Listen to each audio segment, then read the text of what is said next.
সদৌ Assam tribal belt block and land protection কমিটিৰ উদ্যোগত 2 ঘণ্টা অৱস্থান ধৰ্মঘট পালন। কেৱল ডিমৰীয়াই নহয় মধ্য অসমৰ 16টাকৈ ট্ৰাইবেল বেল্ট আৰু ব্লকতো চলিছে সন্দেহযুক্ত নাগৰিকৰ অবৈধ দখল, যাৰ ফলত খিলঞ্জীয়াৰভাৱে সংৰক্ষিত মৰিগাঁও জিলাৰ 7টা, নগাঁও জিলাৰ 7টা আৰু হোজাই জিলাৰ 2টাত মুঠ 16টা ট্ৰাইবেল বেল্ট আৰু ব্লকৰ জনজাতীয় লোকৰ বাবে আহি পৰিছে অস্তিত্বৰ সংকট। সেই ডিমৰীয়াৰ কচুতলিৰ দৰে মধ্য অসমৰ 16টাকৈ ট্ৰাইবেল বেল্ট আৰু ব্লকতো উচ্ছেদ চলোৱাৰ দাবী জনাইছে বিভিন্ন দল সংগঠনে। উচ্ছেদ অভিযানৰ সমান্তৰালভাৱে বিভিন্ন দাবীৰে সদৌ Assam tribal belt block and land protection কমিটিৰ উদ্যোগত শুকুৰবাৰে 2 ঘণ্টীয়া অৱস্থান ধৰ্মঘট পালন কৰা হয় জাগিৰোডত। মায়ং ৰাজহ চক্ৰ বিষয়াৰ কাৰ্যালয়ৰ সন্মুখত ৰূপায়ণ কৰা এই প্ৰতিবাদী কাৰ্যসূচীত অংশগ্ৰহণ কৰে সদৌ তিৱা ছাত্ৰ সন্থাৰ বিষয়ববীয়াও। আনহাতে বসুন্ধৰা 3.0ৰ জৰিয়তে বাদ পৰি ৰোৱা জনজাতীয় লোকসকলক ভূমিপট্টা প্ৰদানৰো দাবী জনায় জনজাতীয় সংগঠনসমূহে। জনজাতীয় আবেদনী ভূমি এণ্ড লেণ্ড প্ৰটেকশ্যন কমিটি জিন্দাবাদ, block and land protection committee জিন্দাবাদ, সদস্য ছাত্ৰ সন্থা জিন্দাবাদ, সদস্য ছাত্ৰ সন্থা জিন্দাবাদ, এণ্ড লেণ্ড প্ৰটেকশ্যন কমিটি জিন্দাবাদ। মৰিগাঁও জিলা belt block and land protection committee আৰু জাগিৰোড আঞ্চলিক তিৱা ছাত্ৰ সন্থা উদ্যোগত আজি মায়ং ৰাজহ চক্ৰৰ সন্মুখত 2 ঘণ্টীয়া যি অৱস্থান ধৰ্মঘট কাৰ্যসূচী, এই কাৰ্যসূচীৰ প্ৰতি আমি সদৌ তিৱা ছাত্ৰ সন্থা কেন্দ্ৰীয় সমিতিৰ তৰফৰ পৰা সহযোগিতা আৰু সমৰ্থন আগবঢ়াইছোঁ। আৰু আজি এই কাৰ্যসূচীৰ জৰিয়তে আমি অসম চৰকাৰক কথাখিনি উনুকিয়াই দিব বিচাৰিছোঁ, যিহেতুকে ইতিমধ্যে কিছুদিনৰ পূৰ্বে তিৱা স্বায়ত্ত পৰিষদৰ অঞ্চল দক্ষিণ কামৰূপৰ ডিমৰীয়াৰ কচুতলি যি ধৰণে অবৈধ নাগৰিক বা বেদখলকাৰী তাৰ পৰা উচ্ছেদ কৰিছে প্ৰশাসনৰ জৰিয়তে, ঠিক তেনেদৰে মৰিগাঁৱত থকা 7টা ট্ৰাইবেল বেল্ট ব্লক, নগাঁৱত থকা 7টা ট্ৰাইবেল বেল্ট ব্লক আৰু হোজাইত থকা 2টা, টোটেল 17টা ডিমৰীয়াকে ধৰি 17টা জনজাতি খণ্ডবেষ্টনী এলেকাত বহু ধৰণৰ ব্যাপকভাৱে ভুৱা নামজাৰি, অবৈধ নামজাৰি, বেদখল ইতিমধ্যে হৈছে। সেই বেদখলকাৰীসকলক আমি আমাৰ এই কাৰ্যসূচীৰ জৰিয়তে প্ৰতিবাদৰ জৰিয়তে অসম চৰকাৰৰ প্ৰতি আহ্বান জনাব বিচাৰিছোঁ, সেই বেদখলকাৰীসকলক উচ্ছেদ কৰক, অতি শীঘ্ৰে উচ্ছেদ কৰক।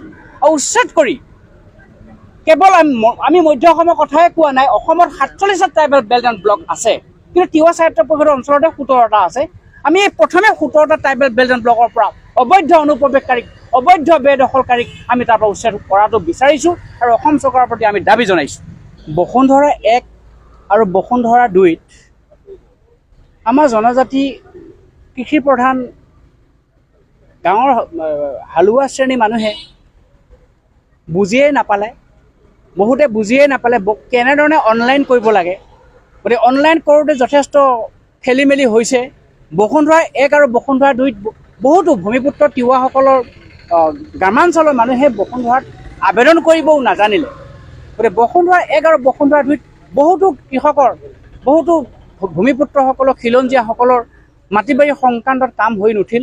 আৰু আমি আজি সংগঠনসমূহে অলপ সামাজিকভাৱে তেওঁলোক সজাগতা আনিছোঁ। আমি আশা কৰিছোঁ অসম চৰকাৰৰ প্ৰতি বসুন্ধৰা 3 যিটো মানে 03 আৰম্ভ হ'ব 2 অক্টোবৰৰ পৰা। বসুন্ধৰা 03ত আমি কিছুমান অঞ্চলৰ কথা স্পেচিফিক ক'ব বিচাৰিছোঁ, যিবিলাক জলাশয় ভূমি, 6 মাহ পানী থাকে, 6 মাহ শুকান, যিবিলাক বাউতলি অলপ দ অঞ্চল কিন্তু খেতি বাতি হয়, এই মাটি জলাশয়ৰ বাউতলি বা কিছুমান লাহিতলি, এই মাটিবিলাকো কিছুমান তজু আৰু বেজ হৈ আছে, বেদখলি জৰিমনা একচনা হৈ আছে। এই মাটিবিলাককো বসুন্ধৰা আঁচনিত 3ত সামৰি ল'ব লাগে। জলাশয়, বাউতলি আৰু লাহিতলি, যিবিলাক মাটি একচনা বা বেদখলি জৰিমনা তজুবাহী মাটি, এই কথাটো ক'ব বিচাৰিছোঁ। আৰু এটা কথা স্পষ্টকৈ ক'ম, ইতিমধ্যে ধেমাজি আৰু গোগামুখত মিচিং অধ্যুষিত, জনজাতীয় অধ্যুষিত অঞ্চল হিচাপে টাউন সীমান্তৰ আকাশমাৰ্গেৰে 1 কিলোমিটাৰ দূৰৰ পৰা বসুন্ধৰা আঁচনিত মাটিৰ ম্যাদীকৰণৰ ব্যৱস্থা কৰিছে।